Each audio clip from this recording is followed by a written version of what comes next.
But for those I haven't had a chance to speak to, I'm Kareem Nedi. I wear two hats at Herman. One hat is helping to oversee the Europe, Middle East, and Africa region for Herman. Really gives me the distinct pleasure of getting to come to events like these and work with our amazing leaders around our different offices to kind of bring the best of whole brain thinking from around the world to the different offices in the region.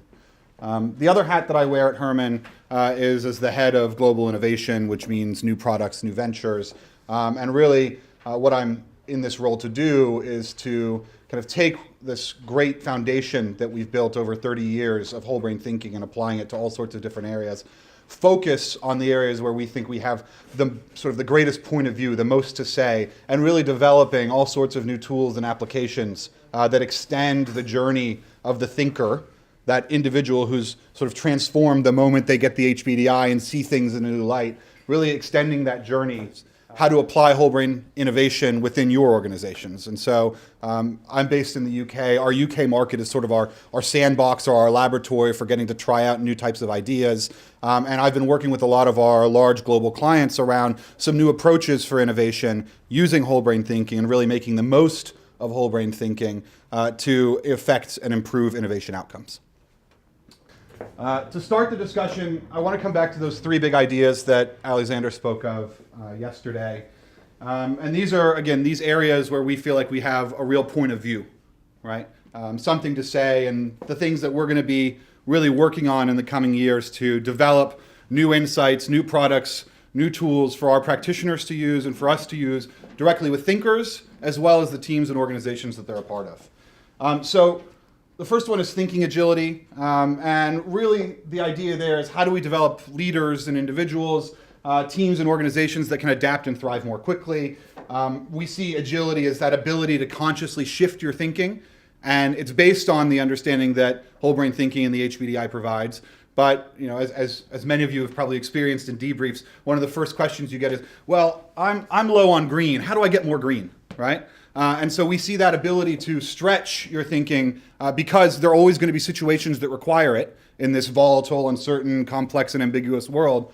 There's going to be these situations where you need to be sort of outside of your preference zone, outside of your comfort zone. And developing the ability to do that quickly and effectively within leaders, within teams, within organizations is really what this idea is all about. The next one is cognitive diversity. And this really stems from, this is something that we've done for a long time. It's really about embracing differences in thinking, right? Understanding and embracing those differences. And the diversity word has a lot of connotations for a lot of companies, right? And there's sort of the equality and gender equality, racial equality, all these different elements of diversity. But fundamentally, and while those are important, we feel like underpinning all of that, the most important factor of diversity is cognitive diversity. And so we've seen more and more clients move away from these sort of exclusively traditional diversity programs and increasingly recognizing the importance of different thinking styles in an organizational context. So we're really interested in understanding how this diversity impacts organizational outcomes in particular on things like organizational culture, on things like change management and transformation. These are the areas where we really think diversity of thinking has a lot to offer. It also has a lot to offer in terms of innovation, right? So one of the things I'll be talking about today, and one of the things that's really come clear out of our years and years of working with companies on creativity and innovation, is that there's really a lot of value in diverse thinking in bringing new ideas to the table that ultimately are the source of these innovations. But it's not just sort of the new pie in the sky ideas, there's much more to it, and that's what I'll be spending a bit of time on today. So, diving into innovation. So let's take a look at innovation. First of all, just so that kind of we're all aligned, we define innovation as bringing new value through new thinking, whether that be new ideas, new ways of approaching implementation, new customers, new markets. Sort of the crux of it is really new thinking that delivers new value, right? Tangible value for the organization. So it's not just new ideas, right? That's just sort of creativity in and of itself. And we think of innovation as creativity with a job to do, right? Which means that innovation has components around having a clear business case behind it. It means innovation is something that has a clear need in the customer, whoever it be, an external customer, an internal customer, and that there's a clear roadmap for actually executing on the innovation. I think Peter Cruz was mentioning yesterday, right?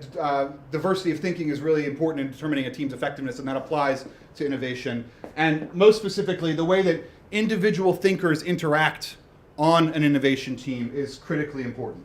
So innovation works best with a network of diverse thinking. So how do we spark innovation in teams? You may have heard of this idea of creative conflict, yeah? The sort of good type of conflict that generates ideas, that results in the identification and elaboration of new ideas.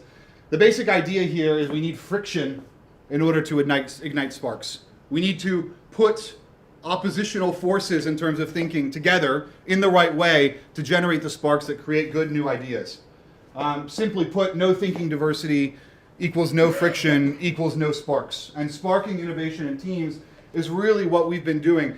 When we go in and work with our clients, a lot of the time it's not about completely trying to reinvent innovation, right? In the same way that many of the times when we work on change management, it's not about reinventing change management. It's about making it better through whole brain thinking, through using an understanding of the thinking preferences of the individual people that are participating in that activity to really help make that activity more effective, right? So we use the insights on thinking diversity within a team to help structure innovation teams and structure the processes of those innovation teams to generate the right kind of friction and the right kind of sparks.